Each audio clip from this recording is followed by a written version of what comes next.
rádio em favela, fizemos programa de slide para passar para as pessoas, produzir. ABC, aquele bicho alternativo. Porra, aquela comunicação que o Aldo e o CPV mostraram em um fim de semana inteiro de curso, com gente que estava aplicando isso numa revolução na Nicarágua, como forma de trabalhar a população para consolidar era outra conversa. Eu fazia livrinhos de poesia que o CPV imprimia, que eu conseguia alguma grana com aquele negócio, nessa confusão toda. Por isso que eu ficava doente, porque eu não tinha estrutura, como eu continuo não tendo, depois com 54 anos, só que hoje é diferente. Mas naquela época eu ficava doente, eu ia no meu tio, né? O meu tio era um grande geriatra, ele olhava para mim e disse, eu já lhe falei 500 vezes, você vem aqui, eu vou te curar, mas enquanto você não mudar de vida, não arrumar isso, aquilo, outro, você vai ficar doente de novo, vai vir aqui, eu vou te curar de novo, e você vai ficar nisso. Dava altas broncas, depois discutia política, dava injeção, ficava ótimo.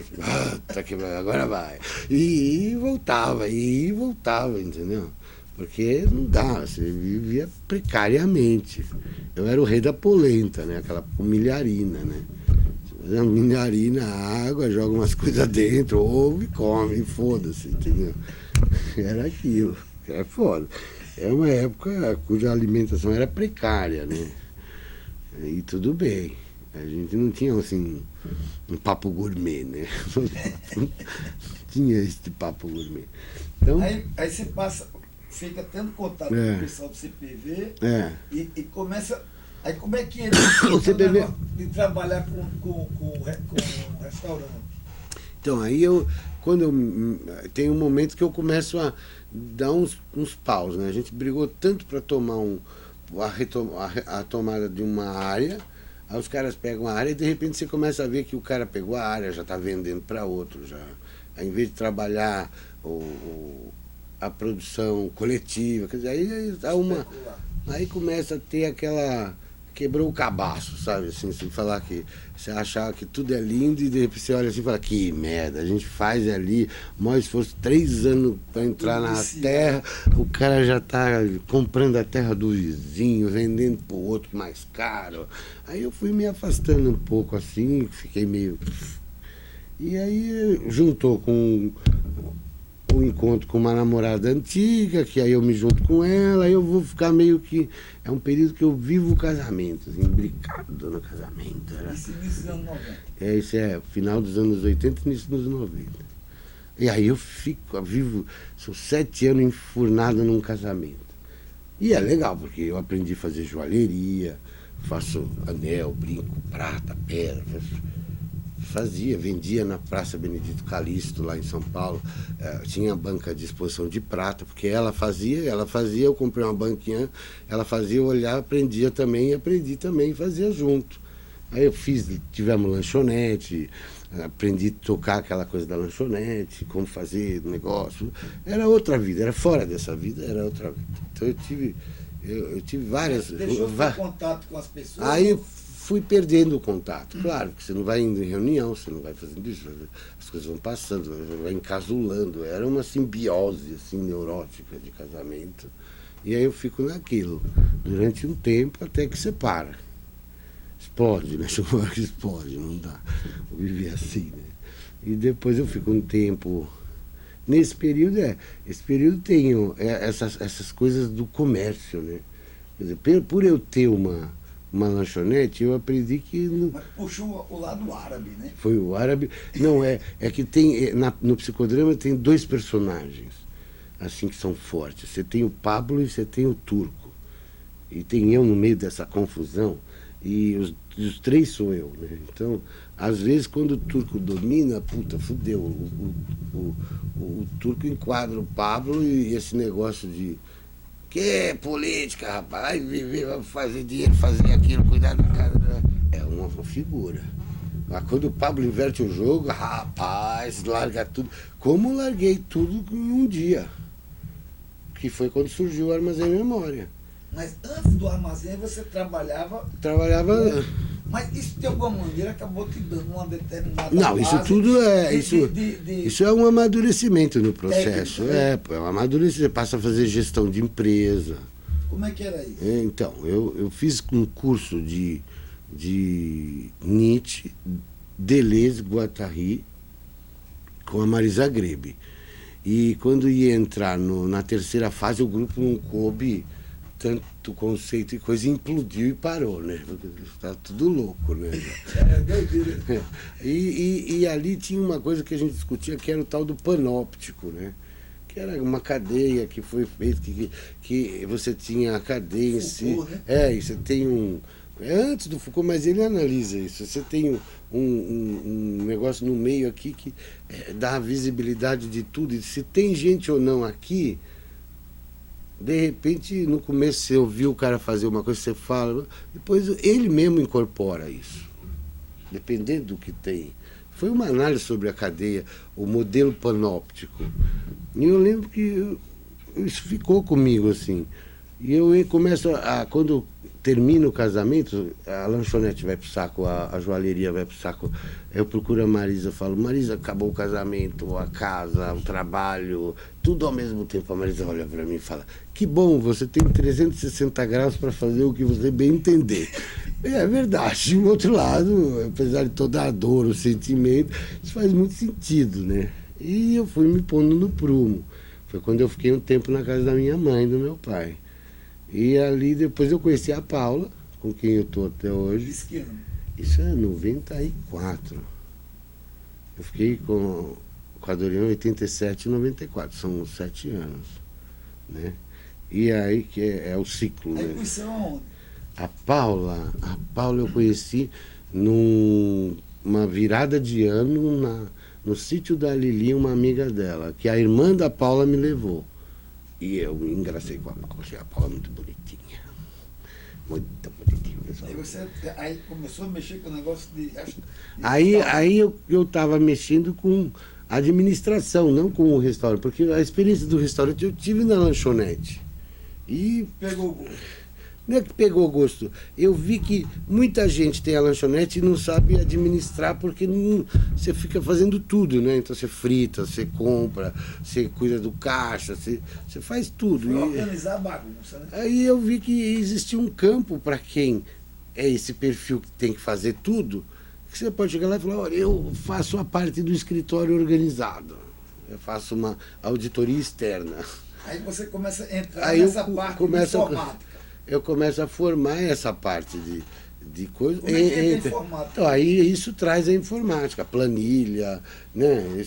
Começa a ter uma relação com o computador e tal. E eu fico isso durante um tempo. Mas em 2000... E a coisa funcionando, muita gente... Não, tinha. Eu trabalhei Rei do Mate, eu fiz estudos para o Rei do Mate sobre padronização de produto, mas com o objetivo de controlar o franqueado, porque eles não tinham controle no franqueado. Você tinha um controle de tudo. Eu fazia, não era uma coisa, mas o conceito não é um controle exato, é um controle de modo que se faz as pessoas roubar menos. Ninguém está querendo tem um limite, né? Ninguém quer punir ninguém, mas não dá, né? Que tal? Menos, gente. Dá para ir, e isso funcionava. Por exemplo, teve vários lugares que eu fiz que o gerente espirrava, todo mundo culpa o trabalhador, né? Todo mundo tem mania do cozinheiro, o barman, o garçom. E normalmente quem mete a mão não são essas pessoas. Esse aqui bebe um gole de uísque, aquele pega a caixinha do outro, leva um pouco de comida para casa. Não é isso que cria o problema no restaurante. Cria problema no restaurante, o cara que tem a senha do caixa mudar o código e botar 0 durante um período, e você quando registra o produto dá baixa no estoque, mas não entra no caixa porque 10 vezes 0 é 0, né? Então ele dá 10 aqui, sai do estoque 10 e não entra no caixa e ele põe no bolso. O teu trabalho era detonar a gerente? Não, o meu trabalho era fechar as torneiras. Eu tinha um olhar na casa que eu... Sem olhar para trás? Eu não interessa. Quem roubou, roubou. Quem não roubou, é melhor parar. Restringiu, Restringe, faz e o lucro sobe. Isso vale para o dono. Já briguei com o dono de restaurante, de bar. Porra, como é que tu entra aqui, pega o estoque e vai beber em casa com os amigos? Não pode, aqui não tem dinheiro para comprar o uísque, você vem e pega o uísque. Não pode. Então isso aqui é lucro. Ó. Assina aqui que tu pegou, passa no caixa, que vai ser o lucro. Você vai retirar em forma de número ou vai pegar em dinheiro, o problema é teu, tu bebeu o lucro. E trabalhando em casa. Trabalhava em casa, ia no lugar, trabalhava. Aí que eu começo o hábito de trabalhar em casa. Em vez de trabalhar, eu ia nos lugares, mas ia uma vez por semana e ficava e atendia vários, né? Vários. Ao mesmo tempo. Aí um dia eu parei. Sim. Nem não, encheu o saco. Parei. Você fica trabalhando para dar lucro para os outros, dar lucro. Nunca vai. Isso não vai dar. Isso posso ter dinheiro, pode fazer dinheiro, mas não vai. Não anda o negócio. Aí teve uma graninha que foi guardada, meu irmão convidou para fazer um trabalho que eu falava para ele, isso não vai dar certo. Eu não sei vender, não vou vender. Não, faz, é 1 ano de salário e tal. Pegou 1 ano, mas não deu certo, como eu tinha falado que não ia dar certo. E esses recursos serviram para estruturar o armazém memória, por exemplo. Eu lembro que uma vez, o estupim disso do armazém memória, em 2001, um ato que teve na Paulista contra a Alca. Aí eu saio de um restaurante francês que tem atrás do MASP, ainda existe esse restaurante, o Savá. E eu fazia administração porque o homem queria vender o Savá e estava dando prejuízo. Então ele me chamou para organizar, azular a casa para poder vender. Eu fiz isso, ele vendeu e tudo bem. Mas naquele dia estava tendo manifestação, o barulho veio para o restaurante, eu subi a rua aqui, estava tendo uma manifestação, fazia muito tempo que eu não ia numa manifestação, fiquei do lado de fora olhando assim, aquela manifestação, nossa, que mundo estou eu, que não vejo nada disso, totalmente alienado do mundo e tal. E ali um menino começa, primeira cena que eu vi, assim, um menino discutindo com um policial. E o policial, eu que pago você, não sei o que. Puta que pariu, o moleque apanhou, rapaz. Porque o menino achando que é a polícia, ele paga pra ele, né? E na verdade não é isso, né? O menino, aí eu fiquei olhando aquela cena, aí o policial começou, e era menino, assim, daqueles que estão com mochila de escola. Aí o policial viu que eu tive o ímpeto de sair da plateia, que estava ali tudo olhando as coisas, e fui na direção do policial. Mas o menino, é o menino, quando eu fiz isso, o policial desviou para ver o que estava, o menino saiu correndo e eu fiquei com o policial, mas é o menino, não já sei ficar batendo no menino, não sei o quê. E depois eu fiquei com isso na cabeça, né? Porque, primeiro, o menino, nós estamos numa democracia, o menino não sabe o que é democracia. O menino não sabe o papel da polícia, né? O menino estava meio que por fora. Eu fiquei pensando, que merda está faltando aqui? E, de fato, está faltando um pouco de conhecimento, de memória. Ele saber o papel das pessoas dentro de um tempo, né? Então foi aí que eu falei, bom, preciso voltar a atuar. Fui para as favelas e tal, com essa coisa do menino na cabeça. E não era voltar para aquela área de favela. Eu vi que a favela tinha mudado tudo, já tinha...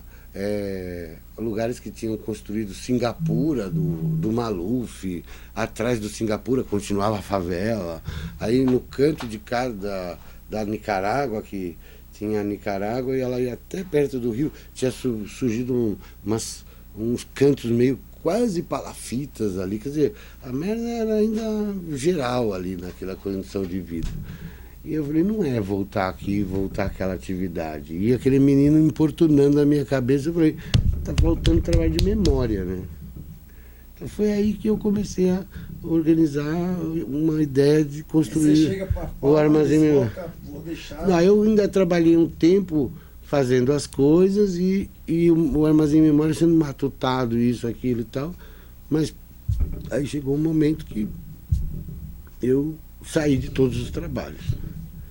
E aí eu entro no armazém memória. Aí começa a pensar, fazer o quê? O que está na tua cabeça? Na minha cabeça era fazer trabalho de memória. Aí eu liguei uma vez para Clara, a mulher do Marighella, Clara Chaves. Aí eu falei, queria entrevistar para fazer isso, aquilo. Aí ela falou, pega tudo com o Macluf que eu acabei de falar com ele. Corretíssimo. Eu fui dormir assim, pô, que merda.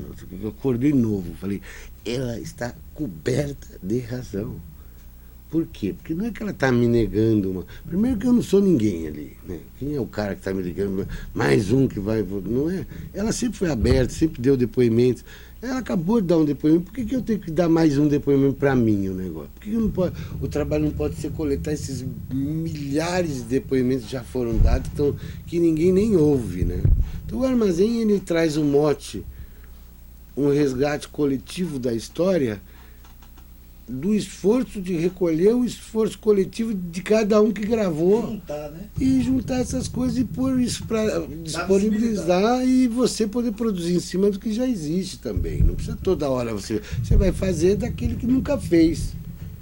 Por exemplo, nessa época. E nesse contexto, por exemplo, o trabalho indígena na Comissão da Verdade, ele está totalmente dentro dessa experiência que foi colocada, que gerou essa reflexão. Quer dizer, o indígena não deu depoimento, nós temos que colher.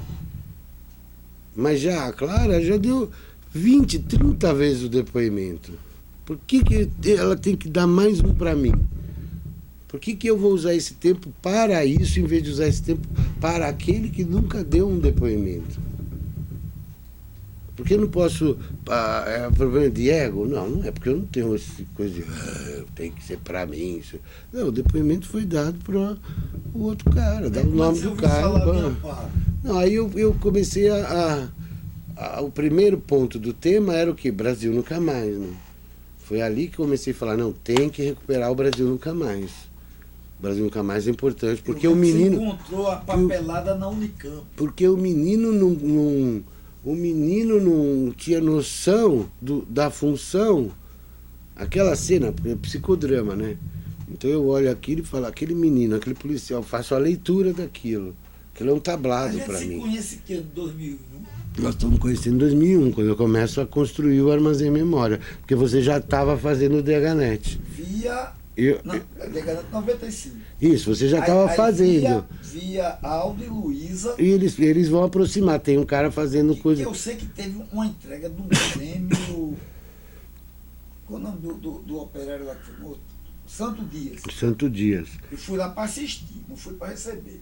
Então, mas... Em 2012 é quem recebe o prêmio. É isso, e aí a gente se encontra aí, em 2001, 2002, eu não lembro direito. Aí você já está em contato com o Amparo. Aí eu fui visitar Amparo, precisa ver essa data, porque eu já estava começando, se é Brasil Nunca Mais, não sei o que, eu comecei a trocar correspondência com o Caro Amparo, entendeu? E foi. Caro Amparo. O Caro Amparo, até Amparo se revelar uma mulher, e aí eu falei, que beleza, Amparo. E ela dando pilha pro cara Amparo. Me trollou Amparo.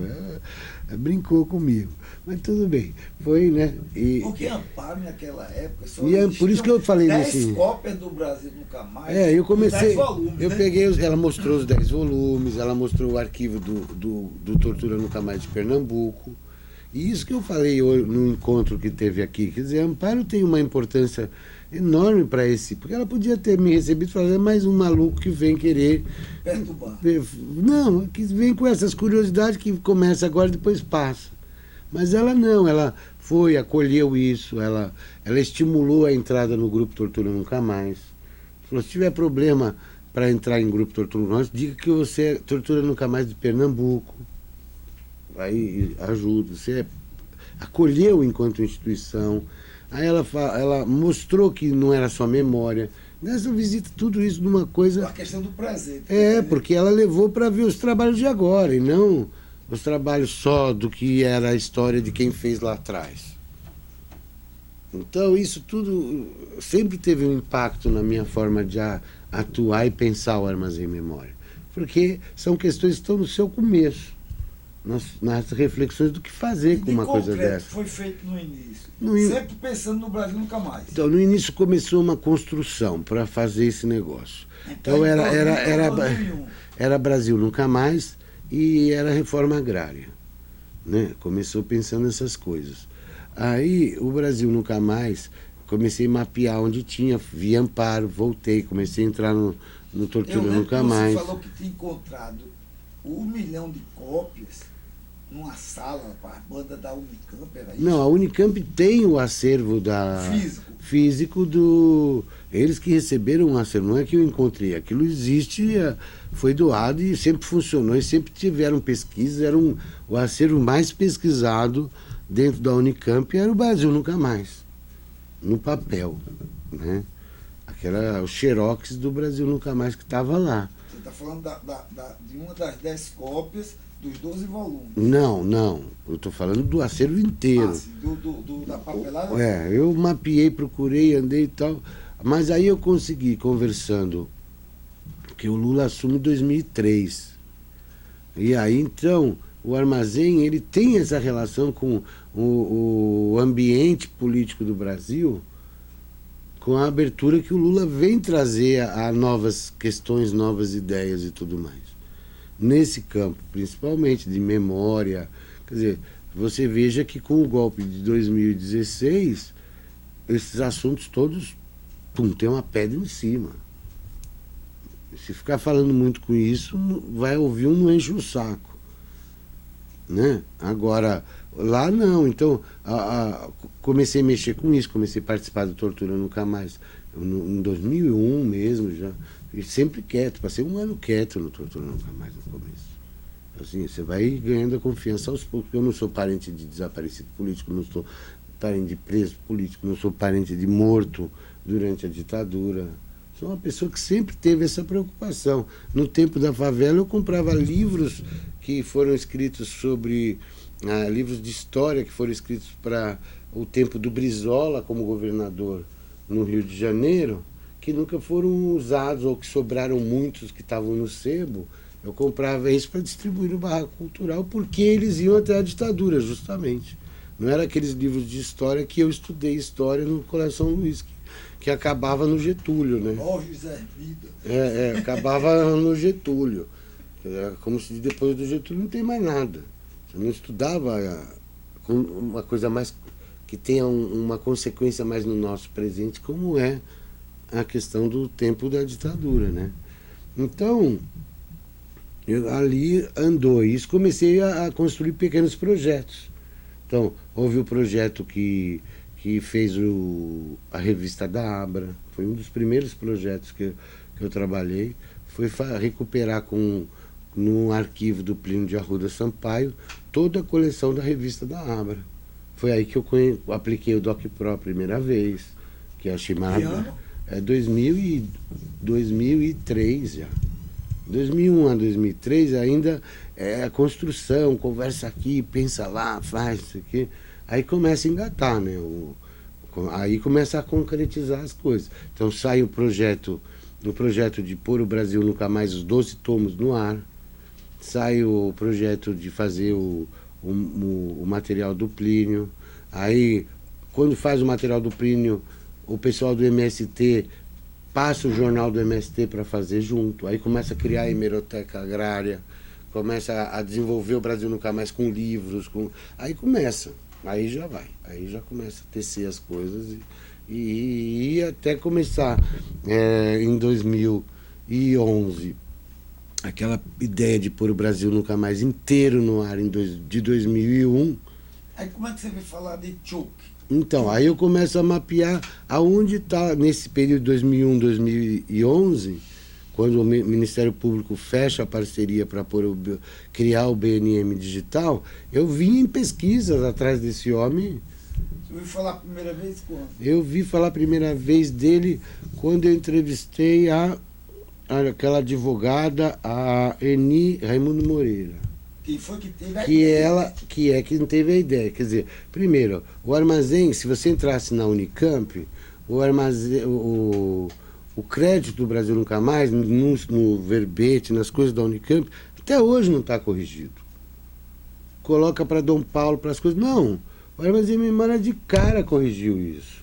Quem puxou o trabalho do Brasil Nunca Mais foi uma advogada, uma mulher chamada Eni Raimundo Moreira. Em cima, que ela no Rio de Janeiro. No escritório. É isso, pois é. Do advogado lá. O Sobral Pinto. Sobral Pinto. Então, que ela ficava ouvindo Sobral Pinto nos anos 30, tinha tocado fogo, etc. Desaparecido. Pois é, e ela, preocupada com isso, pensa sobre os arquivos da justiça ligados à ditadura. Raimundo Moreira. Aí ela era no Rio, Dom Paulo fala que sim, mas tem que ser em São Paulo. Bom, aí é uma história. Ela tem a ideia e leva para Dom Paulo. Leva para Dom Paulo e ela ia coordenar, mas aí o negócio passa para São Paulo, ela tem a vida no Rio, aí um grupo de São Paulo começa a assumir. Mas a Eni tem o papel de construir isso. Ela não foi só quem deu a ideia, foi ela que era ligada à comissão, ao Comitê Anistia, né? É a presidente da CBA do Rio de Janeiro. Ela vai à Europa, ela constrói as relações para que isso tenha possibilidade de existir. Pois é, então quer dizer, não é verdade que a Eni teve a ideia. A Eni teve a ideia, articulou a ideia, organizou a possibilidade do Conselho Mundial de Igrejas assumindo isso, se relacionar com Dom Paulo para que isso efetivamente acontecesse. O menino digital traz essa história que ninguém sabia. A gente dá ênfase ao que a gente descobriu dos fatos. E chegamos a alertar, a Única precisa corrigir isso. Não dá para manter o verbete clássico de que Dom Paulo que organizou. Não, Dom Paulo deu o guarda-chuva. Depois a coisa fica na mão do Dom Paulo. Mas até lá, para chegar na mão do Dom Paulo, tem alguém que organizou, pensou e carregou o bastão. E isso eu acho assim. Aí ela falou isso para você. Você teve uma conversa com ela. Isso está num depoimento gravado que está lá, entendeu? Está público. Quem quiser acreditar nela, acredita. Se não acreditar, vai dizer que o Dom Paulo que fez tudo, e não é verdade. Um trabalho coletivo. É evidente, entendeu? Então você tem ali, de 2001 a 2010, a organização para descobrir o que é esse todo o Brasil Nunca Mais na internet. Então aí você tem os microfilmes. Então lá na frente, então, a gente acaba... 2005 eu começo a me relacionar com o Jaime Antunes, diretor do Arquivo Nacional. E a gente riu muito, porque um dia, depois de achar o Chuck, conversar com o Chuck, que foi o cara que levou os microfilmes para fora. Fala um pouco sobre Chuck, do Brasil. Inclusive, eu preciso te dar cópia do depoimento dele na minha casa. Ele vem da França, onde ele estava aposentado. Qual é a religião dele? É presbiteriano? Agora eu precisava lembrar isso. É uma espécie de um padre mas que nasceu em São Paulo de pais americanos. E ele, eu não lembro se ele é presbiteriano, eu acho que é presbiteriano, mas ele é do Conselho Mundial de Igrejas, coordenava o trabalho aqui na América Latina. Então ele não faz só Brasil, ele faz Brasil, faz Chile. O depoimento dele, ele mostra a presença do Conselho Mundial de Igrejas em vários países sob ditadura. Na época? Não, ele era ativo, né? Morava na França? Não, quando eu encontrei ele estava aposentado morando na França. Ele passou pelo Uruguai, depois foi para a França, aí quando eu chego, ele está na França, ele vem para o Brasil dar esse depoimento. Mas fala aí como é que foi o teu... Eu lembro que eu acompanhava as cartas que tu então. Conta aí como é que foi o teu contato e qual a recepção dele. Não, ele teve uma recepção muito boa. Eu lembro que... Não, colocar dizer o seguinte, que o Brasil Nunca Mais, foram... Tanto que ele veio para o Brasil. 1 milhão de cópias, xerox, depois revela que são 1 milhão. E que foi microfilmado e que ele levou para fora do Brasil. E que ele jogou para fora do Brasil, e aí ele diz, isso está em Chicago, no LAMP, que é um órgão que recolhe microfilmes raros do mundo, e aceitaram ter a guarda desse microfilme, desse conjunto de 543 microfilmes, que são raríssimos, porque é feito sobre as condições que foram feitas no Brasil Nunca Mais, escondido, tudo isso, com condições precárias, equipamento precário. Esse é um tesouro do LAMP também, entre vários outros microfilmes, conjuntos de documentos que eles têm lá. E o Brasil Nunca Mais ficou guardado esses anos todos em microfilme lá. Um detalhe que o Brasil Nunca Mais não conseguiram publicar os 12 volumes. Pois é, eles publicaram. Só saíram 2, e aí está falando da voz, né? De grande circulação pública saiu um volume, que é o tomo 3, e o resumo, que é o projeto, que atingidos. é o tomo 3, que é o perfil dos atingidos, e saiu publicado o resumo, que era o projeto B. Os outros tomos não saíram, foram publicados 20, acho que eram 20 conjuntos, ou 50 conjuntos, eu não lembro, mas eu tenho esse mapa. Eram uns 20, que Amparo tinha um. E que foi mandado uma parte no Brasil e uma parte fora. Então, por exemplo, esse processo todo,